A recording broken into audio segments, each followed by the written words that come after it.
warahmatullahi wabarakatuh.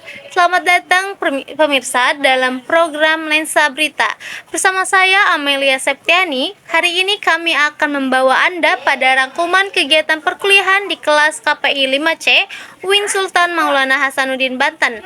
Pada pertemuan yang dilaksanakan secara tatap muka, para mahasiswa melakukan presentasi proposal berita investigasi dari 3 kelompok berbeda dengan berbagai isu mulai dari lingkungan transportasi hingga pelanggaran operasional kendaraan berat. Pasir dan kerusakan menyingkap dampak tambang PT Wahyu Putra Mulia Pancanegara terhadap lingkungan dan warga. Presentasi pertama disampaikan oleh kelompok 1 dengan mengangkat isu tambang pasir di Pancanegara. Isu ini dipilih karena tingginya keluhan warga akibat aktivitas penambangan yang diduga merusak lingkungan dan mengganggu kehidupan sosial ekonomi masyarakat. Dalam pemaparannya, kelompok 1 menjelaskan sejumlah alasan mengapa isu ini penting. Penambangan pasir dianggap berdampak langsung pada hak hidup dan keselamatan warga, mulai dari perubahan kondisi tanah erosi hingga kerusakan akses jalan yang kerap dilalui kendaraan tambang. Rumusan masalah yang dibahas meliputi 4 aspek utama. Yang pertama yaitu dampak lingkungan fisik dari kegiatan tambang. Yang kedua, dampak sosial ekonomi warga desa Pancanegara dan wilayah sekitar. Kemudian yang ketiga, pelaksanaan CSR atau tanggung jawab perusahaan terhadap lingkungan dan sosial. Keempat, peran pemerintah dalam menanggapi keluhan masyarakat. Adapun tujuan investigasi ini adalah mengungkap legalitas izin tambang, menganalisis dampak lingkungan yang muncul, menelusuri kondisi sosial ekonomi warga yang terdampak, serta menilai efektivitas langkah pemerintah dalam memberikan perlindungan dan solusi. Secara teoritis, kelompok 1 menekankan bahwa laporan ini memberikan kontribusi bagi literatur jurnalisme investigasi, khususnya terkait isu lingkungan.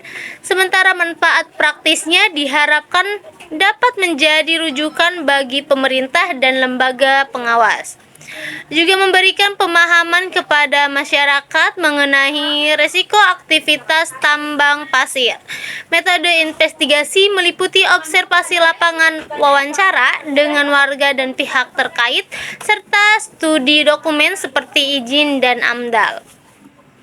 Semua data dianalisis dengan menggunakan pendekatan 5W1H dan proses verifikasi.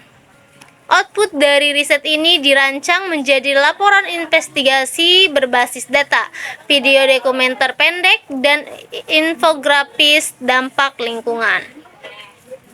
Kelompok 1 juga menjelaskan filosofi logo akar yang mereka gunakan dengan desain monokrom, sederhana, simbol tanah, akar, dan fragmen batu, yang menggambarkan proses investigasi untuk membuka fakta yang tersembunyi. Kemudian selanjutnya menelisik kinerja dan pelayanan transportasi pemerintah Trans Banten di Kota Serang. Presentasi dilanjutkan oleh kelompok 2 dengan fokus investigasi pada kinerja dan pelayanan Trans Banten. Latar belakang isu ini berangkat dari harapan bahwa Trans Banten dapat meningkatkan akses layanan transportasi massal. Namun di sisi lain muncul protes sopir angkot, ketidakteraturan trayek, dan proses transisi layanan yang belum mulus.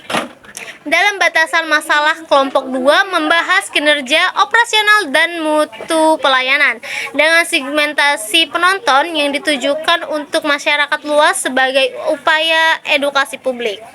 Tujuan utama dari investigasi ini adalah menghasilkan rencana produksi berita investigasi yang mendalam, serta memberikan gambaran objektif mengenai kondisi real kinerja Trans Banten di Kota Serang.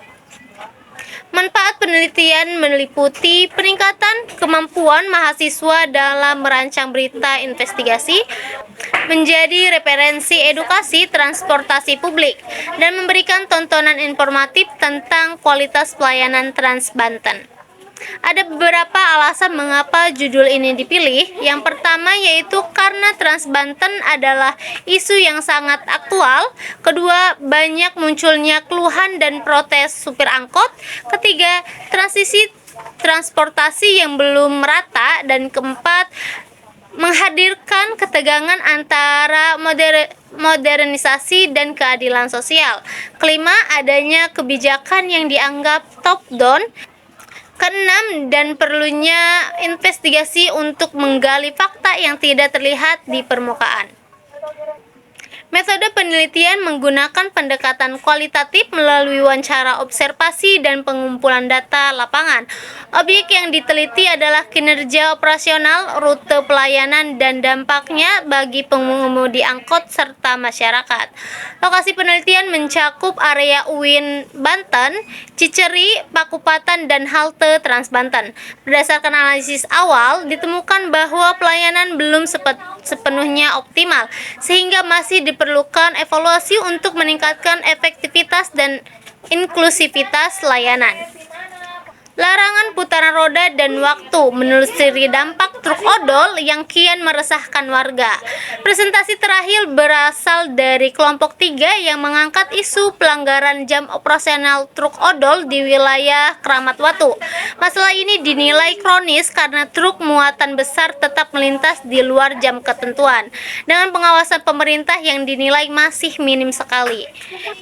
Kelompok 3 mengungkapkan bahwa pelanggaran terjadi karena tekanan industri kebutuhan distribusi barang dan lemahnya penegakan aturan.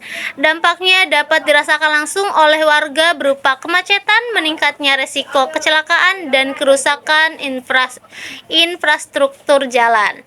Melalui film dokumenter, mereka berharap dapat menggambarkan pola pelanggaran secara lebih jelas, sekaligus menghadirkan sudut pandang warga yang terdampak dalam kehidupan sehari-hari. Metode penelitian yang digunakan adalah pendekatan kualitatif deskriptif dengan wawancara, observasi lokasi, dan studi literatur mengenai ketentuan kendaraan berat. Manfaat film dokumenter ini adalah memberikan edukasi kepada masyarakat terkait bahaya truk odol, mendorong pemerintah meningkatkan pengawasan, serta menjadi bahan evaluasi bagi perusahaan distribusi untuk menaati aturan operasional. Filosofi logo Laksana Production yang digunakan kelompok ini menggambarkan bahwa konsep larangan putaran roda dan waktu. Lingkaran hitam menjadi simbol ruang hening tempat kejadian dibekukan, sementara tipografi retro putih melambangkan alur informasi yang terus bergerak namun tetap berada dalam bingkai dokumenter. Itulah rangkuman suasana perkuliahan kelas KPI 5C UIN Sultan Maulana Hasanuddin Banten, mulai dari isu lingkungan transportasi hingga pelanggaran operasional truk odol. Semua kelompok menyajikan presentasi dengan analisis data yang kuat dan perspektif jurnalistik yang mendalam. Kegiatan ini diharapkan dapat meningkatkan kemampuan mahasiswa dalam menyusun proposal berita investigasi yang akurat, kritis, dan berorientasi pada kepentingan publik. Saya Amelia Septiani, terima kasih telah bergabung bersama kami dalam program Lensa Berita. Wassalamualaikum warahmatullahi wabarakatuh.